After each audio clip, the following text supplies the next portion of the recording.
Hello everyone, आज हम इस वीडियो में जामिल इस्लाम में आने वाले साल 2024 में जो भी स्टूडेंट बीबी बीकॉम के लिए एंट्रेंस एग्जाम देना चाहते हैं, आज हम इस वीडियो में बीबी बीकॉम से रिलेटेड कोर्स के बारे में डिटेल में बात करेंगे। साथ ही एट द एंड में तैयारी कैसे करना है उसके बारे में बात करेंगे। कोर्स से रिलेटेड जस्ट लाइक पहले फॉर्म्स के बारे में आपको मालूम है कि पिछले साल यानी 2023 में जो जामिया का फॉर्म जो आया था वो आया था मार्च के मंथ में, तो इस बार भी आपके फॉर्म्स जो आएंगे वो मार्च के मंथ में आएंगे। और रहा सवाल एंट्रेंस एग्जाम को लेकर, तो एंट्रेंस एग्जाम जो है वो ठीक आपके मई के फर्स्ट वीक में या एंड ऑफ अप्रैल के आसपास में आपके एंट्रेंस एग्जाम हो सकते हैं। इन्हीं फॉर्म्स और एंट्रेंस के बारे में आपको मैंने बता दिया। तो जो स्टूडेंट इस इंतजार में फॉर्म्स और एंट्रेंस को लेकर एक्सपेक्टेड डेट मैंने बता दिया है, अब उसके बाद आपको तैयारी बेहतर स्टार्ट कर देना चाहिए। आपको मालूम है कि जामिया के अगर बीबी बीकॉम में एडमिशन चाहिए तो उसके लिए पहले आपको एंट्रेंस देना पड़ेगा, फिर जो रिजल्ट्स आएंगे मेरिट के बेस पे रिजल्ट्स आएंगे यानी टॉप मोस्ट मार्क जिनका होगा उनको एडमिशन मिलेगा। एंड फिर आप वहाँ जामिया का या फिर जामिया का जो ड्रीम है बीबी बीकॉम में एडमिशन लेने का वो आपका पूरा हो पाएगा, लेकिन उसके लिए पहले आपको तैयारी करना पड़ेगा। अब आते हैं थोड़ा सा बेसिक इन्फॉर्मेशन मैं देता चलूँ जैसे बीबी बीकॉम के बारे में। पहले थोड़ा बीकॉम्स के बारे में बता दें। देखिए सिंपल सी बात है, B04 के नाम से आपका क्वेश्चन पेपर होता है पहला। दूसरा ये कि सिंपल एक एंट्रेंस एग्जाम होगा और मेरिट के बेस पे आपको एडमिशन मिलेगा, चाहे वो बीकॉम मिले या BBA मिले। बीकॉम्स ऑनर्स के अंदर अगर बात करें तो अभी तक के हिसाब से जामिया के अंदर ये 3 ईयर का कोर्स है। बाकी आने वाले टाइम में देखिए क्या होता है। टोटल जो सीट्स है वो 55 है। और अगर हम बात करें इसमें तो फ़ी जो है वो 7200 है। मतलब किसी स्टूडेंट को बी ऑनर्स इकोनॉमिक्स में बीकॉम्स में अगर एडमिशन चाहिए होगा तो सिंपल सी बात है, वहाँ पे जो सीट्स है टोटल 55 है और ईयरली जो फ़ी है 1 साल का वो 3200 है। साथ ही भी ये ऑनर्स इकोनॉमिक के बारे में बता दें, इसमें भी 53 सीट्स है और अमाउंट देख सकते हैं कितना पे करना पड़ेगा। लेकिन इसमें बता दूं कि जो बी ऑनर्स इकोनॉमिक्स में जो एडमिशन होता है जामिया में वो CUET के थ्रू होता है। 12th का इकोनॉमिक्स पढ़ के आपको CUET का एंट्रेंस देना पड़ेगा, उसी के बेस पे आपको जामिया में एडमिशन मिलेगा। तो अभी फ़िलहाल हम आपको बीकॉम्स और बी ऑनर्स इकोनॉमिक्स के बारे में बता दिए। अब हम आपको BBA के बारे में बताएंगे। साथ ही इसमें एक और मैंने मिस कर दिया था, यहाँ पे आपको मालूम है कि BBA बीकॉम का एक पेपर होता है। तो ये बैचलर ऑफ बिजनेस एडमिनिस्ट्रेशन में भी देखा जाए तो सीट्स 44 है और ईयरली जो फ़ी है 13,100 है।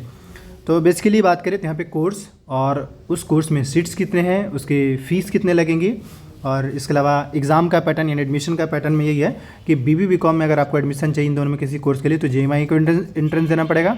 लेकिन अगर इकोनॉमिक्स में चाहिए होगा तो CUET का एंट्रेंस देना पड़ेगा। ये है जामिया के उस मतलब कोर्स से रिलेटेड। बाकी एक बात ये भी बता दूं कि अगर आपको फॉर्म फिल करना होगा तो फॉर्म फिल करने का जो चार्जेज होंगे वो 565 यानी 570 के आसपास में आपको फॉर्म फिल करने का ऑनलाइन चार्ज लगेगा। बाकी जहाँ कहीं से फिल कराते हैं उसका एक अलग ही चार्ज होगा, लेकिन बेसिकली ये आपको फॉर्म फिल करने टाइम पे करना पड़ेगा। अब उसके बाद आते हैं बेसिक सी चीज़ें, जैसे यहाँ पे देखिए ये रहा, मैंने बताया था ना कि जो BBA बीकॉम का जो फॉर्म का जो चार्ज है 550 है। अगर अब इसके बाद नेक्स्ट बात करें तो सबसे पहले आपको फॉर्म फिल करना पड़ेगा और फॉर्म फिल करने के टाइम आपके पर्सनल डिटेल जैसे आपका नाम, फादर्स नेम, मदर्स नेम, इसके अलावा आपके फ़ोटो सिग्नेचर लगेंगे। इसके साथ ही आपका एड्रेस लगेगा और आधार नंबर, ये बेसिक डिटेल चाहिए होगा। हाँ, आप किस स्कूल में पढ़ते हैं उस स्कूल का नाम चाहिए होगा। अगर आप पास आउट हो चुके हैं तो फिर आपके मार्कशीट लगेंगे, और अगर पास आउट नहीं हो चुके हैं तो मार्कशीट देने की ज़रूरत नहीं होगा। सिंपली जो बेसिक डिटेल है नाम, एड्रेस और फोटो सिग्नेचर, यही सब पेमेंट करके आप फॉर्म सबमिट कर सकते हैं। अब आते हैं आगे रिजर्वेशन को लेकर। आपको मालूम होना चाहिए कि नॉट ओनली जामिया, इवन देश के जितने भी यूनिवर्सिटी कॉलेज हैं सभी जगह पे रिजर्वेशन है। बट जामिया एक माइनॉरिटी इंस्टीट्यूशन है, यहाँ पे इसलिए मुस्लिम माइनॉरिटी का या फिर मुस्लिम माइनॉरिटी का आना गलत होगा। यह सिंपल सी बात है, माइनॉरिटी का यहाँ पे रिजर्वेशन है। लेकिन हाँ, मुस्लिम माइनॉरिटी को लेकर यहाँ पे स्पेशल प्रोविज़न है। इंपॉर्टेंट ये है कि 30% जो सीट्स है मुस्लिम स्टूडेंट के लिए रिजर्व है और 10% मुस्लिम गर्ल्स के लिए और अगेन 10% OBC स्टूडेंट के लिए, मुस्लिम OBC। रिमेनिंग अगर देखा जाए तो 50% बच गया, वो जो 50% वो जनरल स्टूडेंट के लिए। अब ये कहना थोड़ा मुश्किल होगा, मतलब जस्ट लाइक कि ऐसा नहीं कि रिजर्वेशन सभी के लिए, एक जनरल वालों के लिए भी है और मुस्लिम सबका है, क्योंकि अब जो बाकी जो बचा वो कहीं ना कहीं तो जनरल वालों के लिए है। 5% जो है डिसेबिलिटीज़, हालांकि रिजर्वेशन वाले सवाल में मत उलझिएगा, कोई फ़ायदा नहीं है। नेक्स्ट अगर हम बात करें तो जामिया इंटरनल का भी 5% का यहाँ पे रिजर्वेशन है। कश्मीरी माइग्रेंट, कश्मीरी स्टूडेंट का भी यहाँ पे रिजर्वेशन, कश्मीरी माइग्रेंट का भी यहाँ पे रिजर्वेशन है जामिया में। फॉरेन जो स्टूडेंट होते हैं उनके भी यहाँ पे रिजर्वेशन होते हैं। इसके अलावा आउटस्टैंडिंग प्लेयर यानी कि आप स्पोर्ट्स कोटा के थ्रू भी यहाँ पे एडमिशन होता है। NCC कैडेट यानी NCC का सर्टिफिकेट हो उसके थ्रू भी, NSS का सर्टिफिकेट हो तो उसके थ्रू भी यहाँ पे एडमिशन मिलता है। अब इसका मतलब ये सारे ऐसे हैं जो रिजर्वेशन है और आप उसी हिसाब से सीट का जो है ना बंटवारा इसी हिसाब से हो जाता है। बाकी है कि अब हम थोड़ा सा एलिजिबिलिटी, अच्छा उससे पहले मैं बता दूं कि जो मैंने आपको BBA बीकॉम का जो बताया जामिया एंट्रेंस लेगा तो इसका सेंटर दिल्ली में ही रहेगा, इसके अलावा कहीं और नहीं रहेगा। तो ये यानी कि ये है कि आपको एंट्रेंस देने के लिए दिल्ली आना पड़ेगा। दूसरा ये है कि इसमें कोई इंटरव्यू का सीन नहीं है, एंट्रेंस दीजिए, मेरिट के बेस पे आपको एडमिशन मिलेगा, जो भी मार्क्स आएंगे उसी के बेस पे। अच्छा, पहले तो आपका पेपर होगा, पेपर से 1 वीक पहले आपका एडमिट कार्ड आएगा, जो मैं बता रहा हूँ ऐसे ही होने वाला होगा ऑलमोस्ट, कि पेपर देने से पहले 1 वीक पहले आपका एडमिट कार्ड आएगा, पेपर होने के 1 महीना बाद आपका रिजल्ट आएगा, फिर आपको एडमिशन मिलेगा। अब उसके बाद अगर हम बात करें इंपॉर्टेंट चीज़ जो भी था मैंने बता दिया फ़ी को लेकर। अच्छा, एक बात और, यहाँ पे हॉस्टल फैसिलिटीज़ है, लाइब्रेरी फैसिलिटीज़ है, स्पोर्ट्स कम्प्लेक्स फैसिलिटीज़ है। अगर आप जामे के रेगुलर स्टूडेंट बनते हैं तो ये सारे फैसिलिटीज़ मिलते हैं। कई स्कॉलरशिप है वो भी मिलते हैं, बट उन सब के लिए थोड़ा सा आपको जानकारी रखना होगा, तभी आपको इस स्कॉलरशिप का बेनिफिट मिलेगा, अदरवाइज नहीं। ये है।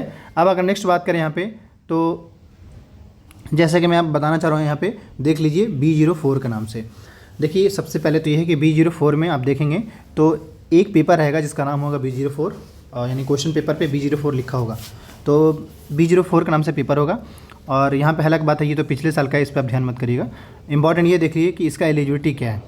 आपके 12th होना चाहिए, और 12th आपका किसी भी बैकग्राउंड से हो सकता है, सीनियर सेकेंडरी सर्टिफिकेट या इक्विवेलेंट, एटलीस्ट 50% आपका होना चाहिए, मतलब 12th में आपका 50% होना चाहिए।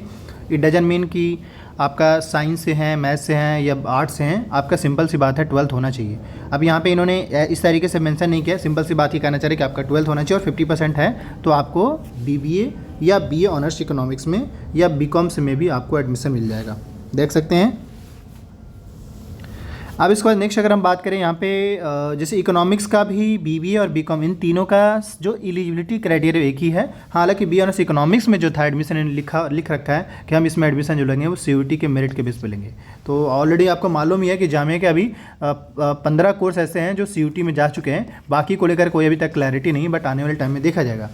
लेकिन यह है कि आप अपनी तैयारी अभी से ही जामिया का स्टार्ट कर दीजिए, क्योंकि अभी तक कोई फाइनलाइज नहीं हो पाया है। अब ये बेसिकली एलिजिबिलिटी के बारे में था। एज लिमिट को लेकर कई स्टूडेंट का सवाल होता है, तो मैं पहले ही बताना चाहूँगा कि जामिया ने एज लिमिट को लेकर कहीं मेंशन नहीं किया है। हो सकता है आपका, ऐसे मैं बताना एक आइडिया देना चाह रहा हूँ कि अगर आपका एज 18 से लेकर 24 के बीच में है तो आप एलिजिबल हैं। 18 या 17 हम लेकर चल जा रहे हैं मिनिमम, बट 17 से 24 के बीच में 25 या 26 को नहीं कंसिडर किया जाता है। मतलब मैक्सिमम जो एज लिमिट है मैक्सिमम वो 24 है, 24 से ज़्यादा एज नहीं होना चाहिए, ऐसा मानकर चले। तो इससे ज़्यादा तो एज आपका भी होगा भी नहीं, आप उस केस में देखा है तो एलिजिबल। हालांकि जामिया ने एलिजिबिलिटी के बारे में मेंशन ही नहीं किया है। अब यहाँ पे हम बात करेंगे तैयारी कैसे करें, हालांकि इसलिए मैं ये सिलेबस ओपन करूँ ताकि आपको यहाँ पर डिटेल से समझा सकूँ। मतलब अगर आपको जामिया के BB BCom में एडमिशन चाहिए किसी भी कोर्स में, तो उसकी तैयारी कैसे करें उसके बारे में हम बात करें। देखिए, तैयारी करने के लिए सबसे पहले तो चलिए यहाँ पे हम मेंशन कर देते हैं, ठीक है। अब हम यहाँ पे डिटेल में बात करेंगे। सबसे पहले तो बात है कि तैयारी करने के लिए आपके पास क्या होना चाहिए, सिलेबस होना चाहिए।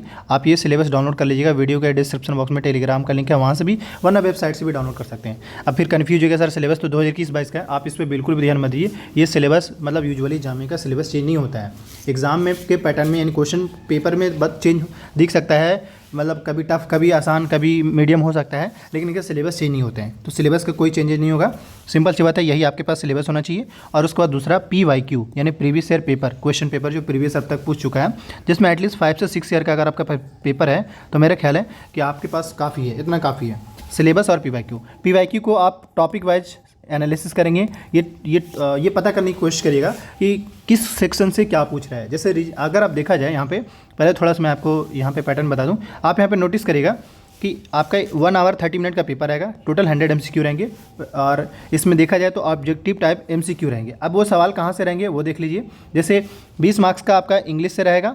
अब इंग्लिश में क्या करना है, आपको PYQ एनालिसिस करना है, देखना है कि किस किस एरिया से पूछा गया है। जैसे कि 1 वर्ड सब्स्टिट्यूशन हो गया, आर्टिकल हो गया, नरेशन हो गया, वॉइस हो गया, डिटरमाइनर हो गया, प्रीपोजिशन हो गया, इन सब से सवाल पूछे ही जाते हैं, तो आपके पास उसके पास पकड़ होना चाहिए। इसके अलावा एडिटिंग एरर के से भी पूछा जाता है। तो ये बेसिकली कैसे समझ में आएगा जब PYQ एनालिसिस करेंगे। इसके लिए मैं बुक सजेस्ट करूँगा, कोई भी SSC लेवल का इंग्लिश बुक, चाहे वो आर्यन का हो या किसी भी पब्लिकेशन का हो, मैंने बुक बता दिया। दूसरा जनरल अवेयरनेस, और जनरल अवेयरनेस की अगर हम बात करें तो आपके पास लूसेंट होना चाहिए। और 11-12 का अगर आप SST पढ़ लेते हैं, यानी 11-12 का बात करें हिस्ट्री, ज्योग्राफी, पॉलिटी, इकोनॉमी, ये सब पढ़ लेते हैं 11-12 का, तो फिर उससे नीचे की चीज़ें पढ़ने की जरूरत नहीं है। लूसेंट का बुक पढ़ लीजिएगा और 11-12 इसका पढ़ लेते हैं तो काफ़ी होगा। बाकी डिटेल में नहीं, इंट्रेंस ओरिएंटेड पढ़ना है, मैं बताऊंगा कैसे पढ़ना है। रीजनिंग के लिए भी आपको SSC लेवल का रीजनिंग फोकस करना है। और न्यूमेरिकल एबिलिटी भी 20 नंबर का मैथ्स का क्वेश्चन, इसके लिए भी SSC लेवल का ही मैथ्स का बुक, SSC लेवल का रीजनिंग का बुक, SSC लेवल का इंग्लिश का बुक, समझ रहे हैं ना, SSC लेवल का तीनों बुक ले लीजिएगा। आपका बहुत काम आएगा। रहा सवाल जनरल अवेयरनेस में, तो आप जनरल अवेयरनेस में कोई फिक्स नहीं है, करंट अफेयर भी पूछता है, स्टैटिक पार्ट भी पूछता है। इसको बनाने के लिए आप लुसेंट के साथ साथ आप क्या करिएगा, अगर आप 11-12 का एनसीईआरटी बुक नहीं पढ़ना चाहते तो दूसरा मैं सजेस्ट करूँगा कि आप क्या करिए कि PYQ एनालिसिस करिए और उसमें चेक करिए कि भाई पार्लियामेंट से कितना क्वेश्चन पूछा है, हिस्ट्री से कौन सा सेक्शन से पूछा गया, ज्योग्राफी से कौन सा सेक्शन से पूछा गया है 5 साल पेपर का। उसमें आपको आइडिया लग जाएगा कि जामिया किस पैटर्न को फोकस कर रहा है, फॉलो कर रहा है, फिर आराम से आपका हो जाएगा।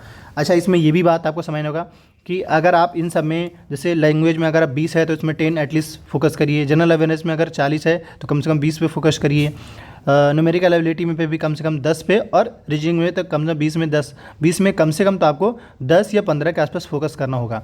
आप कैलकुलेट करिए कि 30 इधर होंगे, 20 यानी टोटल 50 मार्क्स बन गए। देखा है तो ये मिनिमम एरिया में बता रहा हूँ, हालांकि इससे ज़्यादा भी आप कर सकते हैं।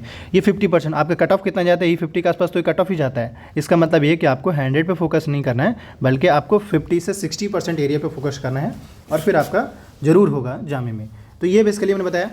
एट द एंड में इन्फॉर्म कर दें, जिस किसी भी स्टूडेंट को क्वेश्चन पेपर चाहिए होगा, वीडियो के डिस्क्रिप्शन बॉक्स में नंबर है, वहाँ से कर सकते हैं। सिलेबस के बारे में बता दिया, तैयारी कैसे करना वो बता दिया, बुक लिस्ट के बारे में बता दिया। बाकी कुछ बुक होगा जो मैं सजेस्ट करूँगा। एट द एंड में एक बात और ऐड कर दें, स्टूडेंट के बिहाफ में ऑनलाइन कोचिंग चलाया जा रहा है, आप ज्वाइन कर सकते हैं। BBBCom के लिए अफोर्डेबल प्राइस होगा और नॉमिनल चार्ज कह लीजिए, और अच्छे से तैयारी कराया जाएगा। ऑलरेडी हमारे स्टूडेंट जामिया में सिलेक्टेड है, तो आप भी इसका पार्ट बन सकते हैं। जिस किसी भी स्टूडेंट को ज्वाइन करना है, वीडियो के डिस्क्रिप्शन बॉक्स में नंबर मेंशन है, आप मैसेज करके कोर्स के बारे में डिटेल ले लीजिएगा और ज्वाइन कर लीजिए। फ्रेश बैच स्टार्ट हुआ है। बाकी इससे रिलेटेड कोई भी क्वेरी डाउट्स होता है कमेंट कीजिए, और जामिया मिल्लिया इस्लामिया की ओर से जो भी नोटिस अपडेट्स आता है उसको लेकर अपडेटेड रहने के लिए चैनल को आप सब्सक्राइब